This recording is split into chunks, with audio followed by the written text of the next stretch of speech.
Oke, selamat siang. Assalamualaikum warahmatullahi wabarakatuh.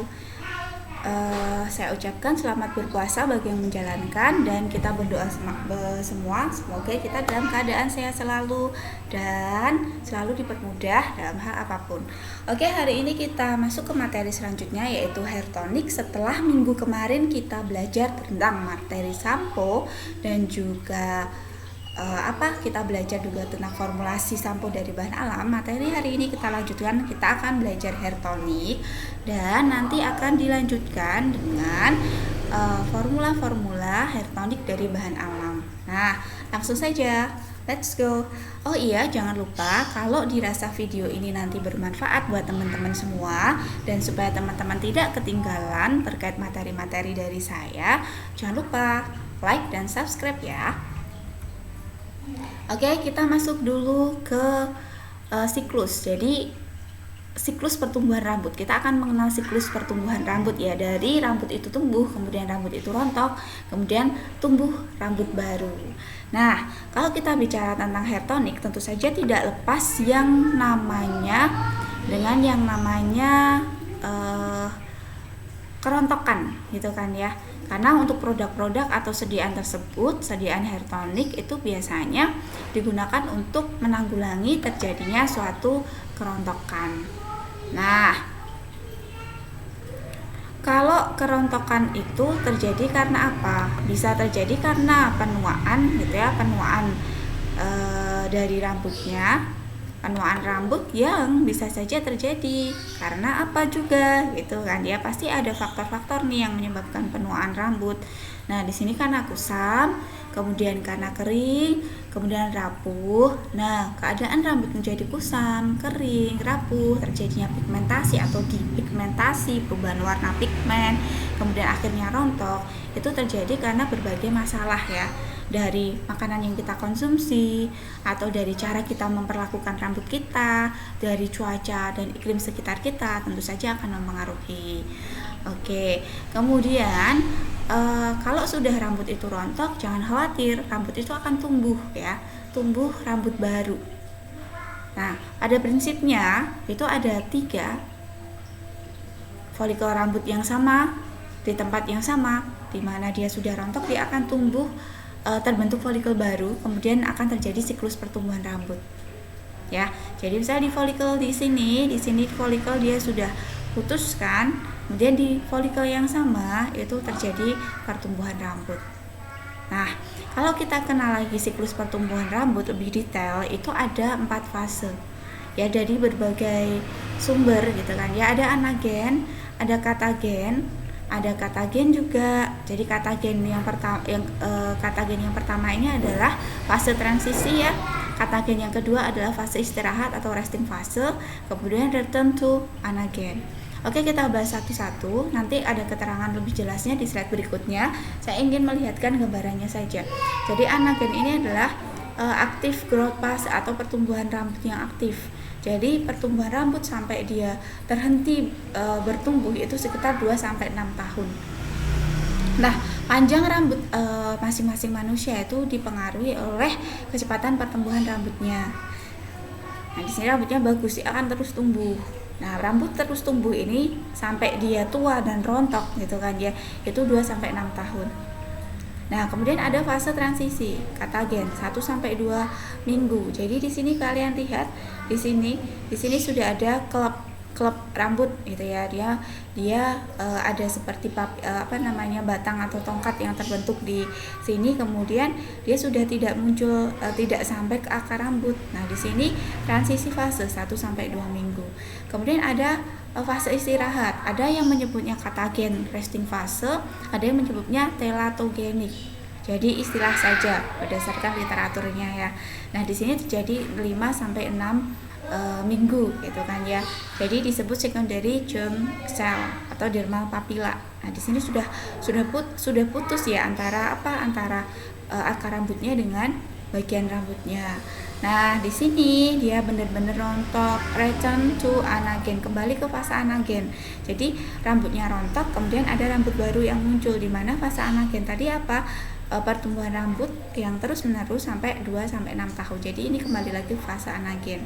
Jadi siklus ya, namanya siklus itu berputar. Jadi nanti dia akan tumbuh sampai 6 tahun, kemudian akan katagen lagi, katagen resting fase, kemudian return to anagen, seperti itu terus. Oke, kita pelajari satu-satu ya.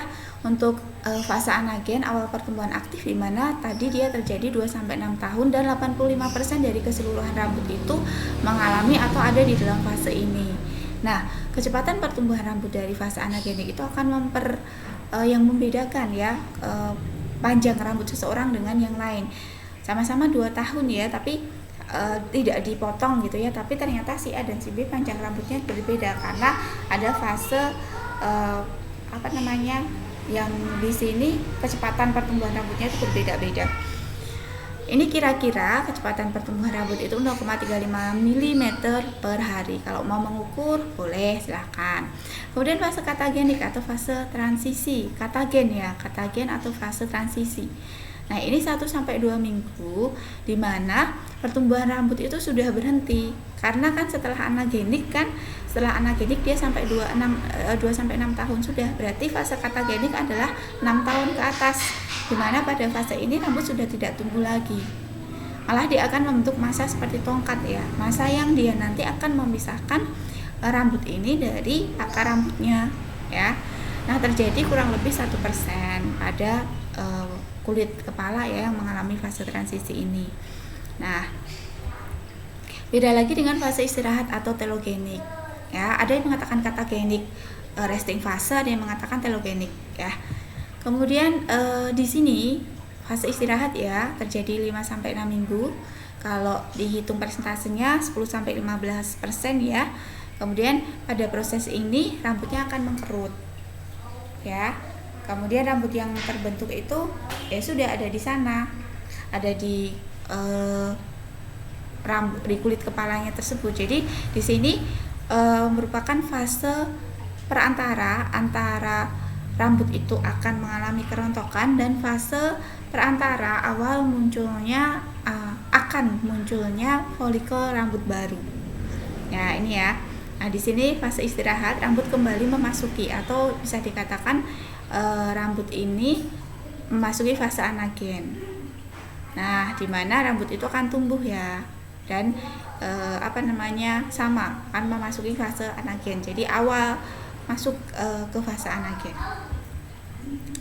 Nah, kemudian kalau rambut kita bagus dalam keadaan normal itu 100 helai rambut itu bisa rontok setiap harinya. Waduh Bu, berarti saya nanti botak. Oh, jangan khawatir karena kulit kepala ini memiliki rambut sekitar 100.000 helai per rambut. Ya, mujizat Allah ya, gitu. Jadi angka yang menyatakan banyaknya helai rambut yang rontok itu disebut angka kerontokan rambut. Jadi ada namanya angka kerontokan rambut di sini ya, angka yang menyatakan banyaknya helai rambut yang rontok setiap harinya. Oke, di sini rambut bisa terjadi ketidakseimbangan pada rambut, yang dia bisa menyebabkan kerontokan rambut, yang dia akhirnya menyebabkan kebotakan karena kerontokan rambutnya itu lebih tinggi daripada fase pertumbuhan rambutnya. Nah, kecepatan pertumbuhan rambut, nah ini ya, karena kecepatan pertumbuhan rambutnya lebih lama ya. Ini yang ketidakseimbangan pertumbuhan rambut. Kalau pertumbuhan rambutnya seimbang, itu rambutnya rontok ya, dia akan sudah muncul folikel baru untuk tumbuh. Tapi kalau ketidakseimbangan rambutnya rontok, folikel barunya itu muncul tapi tumbuhnya sangat lama. Nah, ini menyebabkan kebotakan. Kasus-kasus kebotakan kalau dia tidak percaya diri atau rasa percaya dirinya turun gitu ya, bisa depresi, bisa fobia sosial, bisa bunuh diri gitu ya. Jangan sampai seperti itu, pakai wig aja gitu ya, pakai jilbab gitu kan. Nah, penyebab kerontokan rambut apa? Tadi sudah diungkapkan sedikit di awal gitu kan. Asupan nutrisi yang sedikit, nggak suka makan sayur, sukanya makan junk food ya. Nah, itu bisa menyebabkan termasuk akar rambutnya tidak sehat, gaya hidup yang tidak sehat.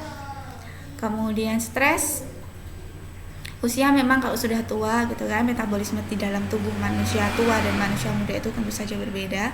Pakai obat-obat tertentu, biasanya cancer ya, obat-obat cancer, sitostatistik, kemudian genetik genetik memang gen ya perlakuan terhadap rambut. Nah, ini termasuk sering-sering ke salon gitu ya, smoothing, pewarnaan dan lain sebagainya. Nah, ini bisa menyebabkan kerusakan rambut. Ini ya faktor kerontokan rambut atau kebotakan tadi ada umur, genetik, hormon, ya. Kemudian imunologi atau imunitas humoral. Nah, ya. Misalnya ada deposit imunoglobulin G dan imunoglobulin M. Di situ memang imun sedikit gitu kan ya, IG-nya baik G ataupun M. Kemudian ada defisiensi gizi, jadi kurang vitamin B, kurang asam folat, kurang vitamin D, kurang mineral dan kekurangan protein. Stres, jangan stres ya. Trauma psikis, penyakit kulit tertentu, ini contoh-contoh penyakit kulitnya, lupus eritematosus gitu ya, sarkoidosis, penyakit jamur dan virus. Kalau penyakit sistemik misalnya tipes, malaria, sifilis gitu. Kalau tifoidnya lama ya lama-lama rontok kan. Obat sistemik anti kanker tadi, iodium, vitamin A dosis tinggi dan lain sebagainya. Ada juga kasus karena keracunan logam tertentu. Nah, kita akan mengenal yang namanya dihidrotestosteron atau dikenal sebagai DHT.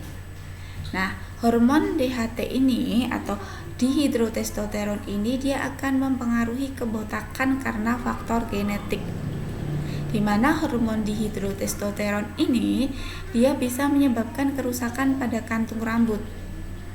Ya, kantung rambutnya rusak sehingga jumlah rambutnya berkurang. Ya, kemudian DHT juga diproduksi ketika enzim di dalam sel rambut. Enzimnya apa, Bu?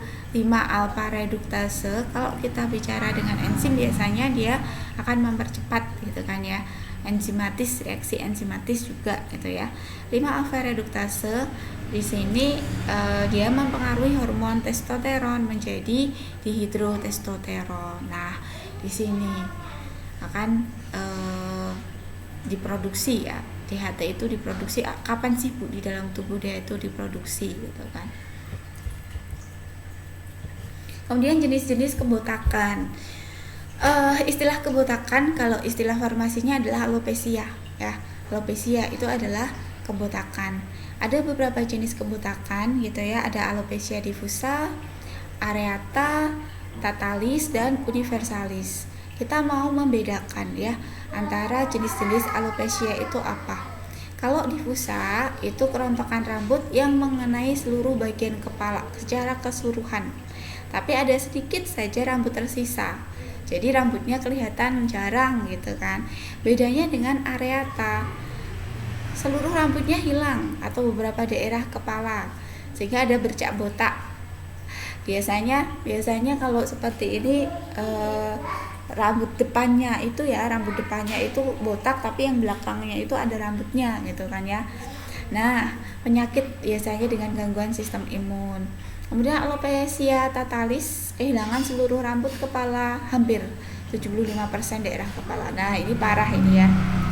Kemudian yang terakhir semua rambutnya hilang, kita sebut alopecia universalis.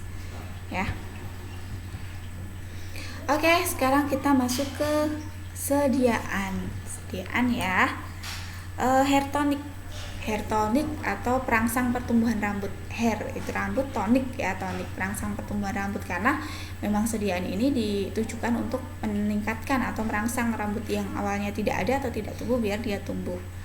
Tujuannya ini melebatkan pertumbuhan rambut atau tadi merangsang pertumbuhan rambut. Kemudian hair tonic masuknya kosmetik ya, kosmetik perawatan kulit kepala. Setelah keramas biasanya pakainya atau bisa juga dipakai saat kulit kepala dalam keadaan bersih ya.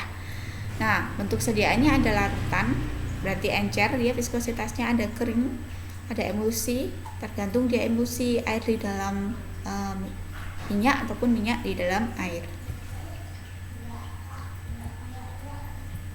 Manfaatnya apa sih Bu? Itu ya tadi salah satunya adalah merangsang pertumbuhan rambut. Kemudian mencegah kalau rambutnya sudah tumbuh, harapannya rambutnya tidak rontok lagi, gitu kan. Ada juga hair tonic untuk pengobatan atau tonik gitu ya, medicine gitu kan, pengobatan itu untuk menghilangkan anti ketombe. Jadi contohnya Natur itu hair tonic ya, tapi ada Natur untuk anti ketombe juga. Kemudian mempertahankan warna rambut dari kepudaran itu biar rambutnya senantiasa berwarna gelap legam gitu kan. Sumber nutrisi rambut ya, termasuk kalau sediaan atau formulasinya itu kita formulasi dengan bahan alam yang bisa meningkatkan nutrisi atau memberikan nutrisi di dalam rambut tersebut. Nah, terus memperbaiki rambut kusam dan kering jadi lebih sehat berkilau. Itu manfaat dari hair tonic. Cara penggunaannya gampang gitu kan, diteteskan di kulit kepala, kemudian dipijat-pijat. Sebaiknya 2 kali sehari ya, pagi dan malam hari. Jadi kenapa Bu pagi dan malam hari? Jadi biar waktunya atau jeda waktunya itu sama gitu kan ya. Dalam sehari berapa? 24 jam. Kalau bisa 12 jam kita bagi 2 gitu. Biasanya pagi dan juga malam hari.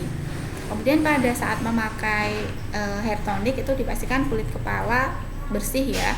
Bisa juga kenapa 2 kali sehari Bu? Karena setelah mandi gitu kan ya, pagi, setelah mandi sore gitu kan, malam harinya pakai sebelum tidur. Nah, dipastikan pada saat kulit kepalanya itu bersih. Nah Bu, mungkin ada yang pernah pakai hair tonic, kenapa harus dipijat-pijat Bu kulit kepalanya? Nah, agar pori-pori kepalanya itu lebih terbuka sehingga akan mempercepat peresapan dari hair tonic tersebut. Ada efek sampingnya teman-teman yang perlu diperhatikan dalam penggunaan hair tonic yang perlu diperhatikan juga, diwaspadai gitu ya. Biasanya terjadi alergi. Alergi ditunjukkan jika si pemakai itu mengalami kulit yang gatal atau kulit iritasi. Nah, pemakaian berlebih dan tidak terkontrol bisa juga rambut tumbuh di tempat yang tidak diinginkan. Nah, ini juga gitu kan ya. Malah bisa menyebabkan ketombe kalau tidak cocok ya. Kemudian bisa juga karena dia iritasi, gatal, sehingga warna kulit kepala yang ruam atau gatal itu dia berwarna merah. Oke, kandungan sediaan hair tonic di sini ada pelarut, kita bisa menggunakan air atau aquades, alkohol ataupun gliseril. Kemudian ada zat bermanfaat atau kita sebut sebagai zat berkhasiat ya. Zat berkhasiat itu membersihkan atau menghilangkan atau mencegah ketombe, memperbaiki sirkulasi, kemudian memperbaiki atau memulihkan sekresi kelenjar sebum dan merangsang pertumbuhan rambut. Itu beberapa, karena setiap zat yang bermanfaat itu memiliki fungsinya tidak selalu sama gitu kan ya. Tergantung zat aktifnya memang digunakan apa dan ditujukan untuk apa. Kemudian zat pelarut, air ini jarang digunakan ya, alkohol malah yang bisa digunakan ya, dengan kadar yang serendah mungkin karena kadar alkohol kan relatif tinggi ya. Jadi harus menggunakan kadar alkohol yang serendah mungkin. Jadi bisa juga melarutkan kompleks protein asam lemak rambut ya, sehingga menyebabkan terputusnya struktur protein. Kemudian kalau gliserin, kalau selain sebagai pelarut, collagen emolien itu bisa ya, kadarnya 2-5%. Zat manfaat, fungsi zat manfaat sesuai dengan efek berikut, atau zat aktifnya atau zat berkhasiatnya gitu ya. Bisa untuk pembersih, bisa untuk mencegah ketombe, bisa untuk memperbaiki sirkulasi darah, memulihkan sekresi dan lain sebagainya. Nah, berdasarkan efeknya, zat manfaat diklasifikasikan menjadi counter iritan, vasodilator, stimulan kelenjar sebum, zat kondisioner rambut, hormon, dan juga antiseptikum.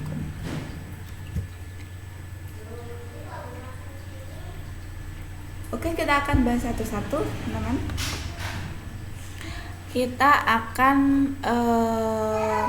membahas satu-satu ya, terkait counter iritan dulu.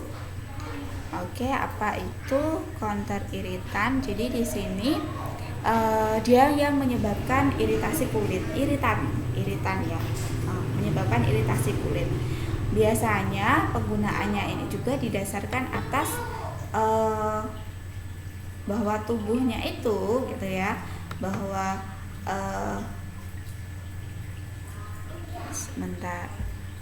tubuh akan selalu berupaya melindungi dirinya untuk menghilangkan iritan. Jadi memang kita memiliki sel-sel gitu ya yang melawan atau melindungi tubuh gitu untuk melawan iritasi. Nah, karena semakin aktif counter iritannya, iritasinya akan semakin tinggi. Nah, kemudian akibat sirkulasi pada darah, ya akibat sirkulasi pada darah yang tidak lancar itu juga bisa. Ya, akibat sirkulasi pada daerah yang akibat sirkulasi darah pada daerah tersebut lancar. Kemudian metabolismenya juga akan menjadi aktif kalau sirkulasinya lancar dan pembelahan sel juga lebih cepat.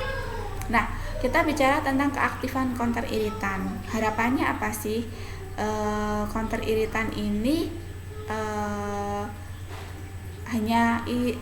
keaktifannya hanya ringan, jadi hanya melecetkan epidermis saja harapannya. Tapi karena iritasi tergantung iritasi yang ditimbulkan oleh masing-masing orang. Sebaiknya kalau misalnya menggunakan formulasi atau bahan yang di situ bisa menimbulkan counter iritan, itu kita perhatikan rentangnya berapa, atau bahkan kalau bisa jangan digunakan sama sekali gitu ya. Tapi karena di situ kadang memang dia dibutuhkan gitu, kita harus kembali lagi, kita harus cek rank amannya berapa. Nah, berapa contoh counter iritan mungkin Anda bisa lihat di sini ya, ada asam format, kemudian ada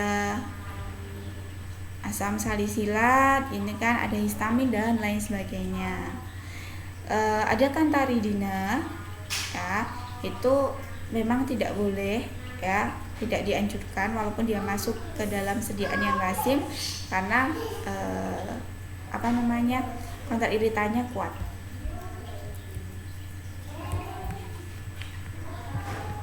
Selanjutnya adalah vasodilator, itu melebarkan pembuluh darah sehingga merangsang pertumbuhan rambut ya. Dimana pelebaran pembuluh darah ini menyebabkan aliran darah meningkat dan faal di tubuh itu menjadi lebih aktif. Nah, kalau metabolisme meningkat dan pertumbuhan sel dipercepat sehingga merangsang pertumbuhan rambut gitu kan. Oke, selanjutnya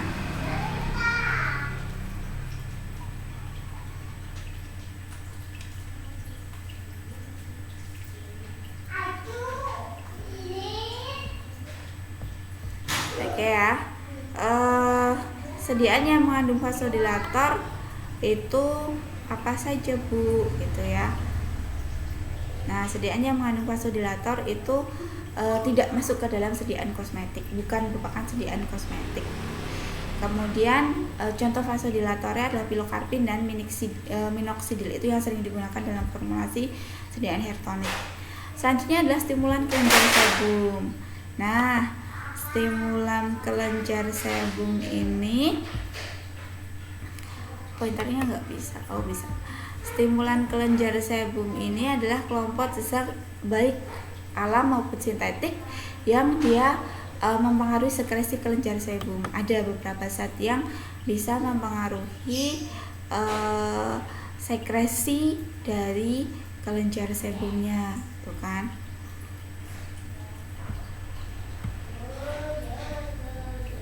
Nah, dapat digunakan untuk merangsang pertumbuhan rambut juga, berarti namanya stimulan kan? Stimulan. Nah, contohnya bisa dibaca di sini ada asam salisilat, garam, lecitin dan lain sebagainya. Oke, kita ke slide selanjutnya adalah zat kondisioner rambut. Nah, manfaat dari zat ini untuk memperbaiki kondisioner ya, untuk memperbaiki kondisi rambut, karena di sana disebutkan adalah kondisioner untuk memperbaiki kondisi dari rambutnya.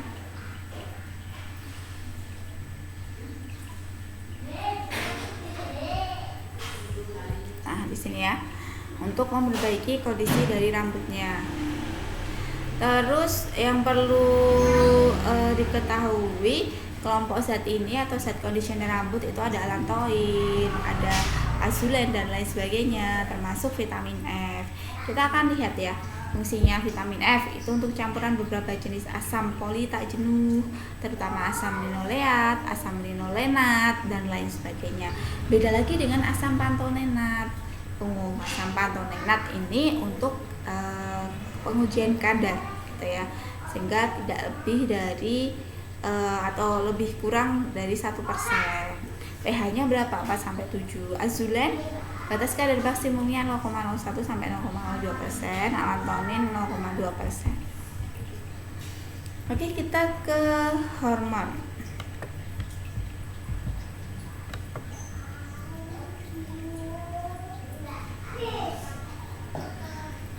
Ya, kita ke hormon. Hormon kelamin itu bisa mempengaruhi aktivitas kelenjar sebum dan keratinisasi. Jadi saya bilang berulang kali bahwa kesehatan rambut juga dipengaruhi oleh hormon. Kalau yang hormon pria, dia merangsang keratinisasi dan aktivitas kelenjar sebumnya. Kalau hormon wanita, efeknya malah menghambat, jadi berkebalikan. Nah, dalam sediaan perangsang pertumbuhan rambut sering dijumpai yang istilahnya estradiol, stilbestrol atau hexacestrol gitu ya. Nah, ini memang kalau di Indonesia nggak boleh, dilarang gitu kan. Oke, kita akan lanjut keterangan selanjutnya di video yang kedua. Terima kasih.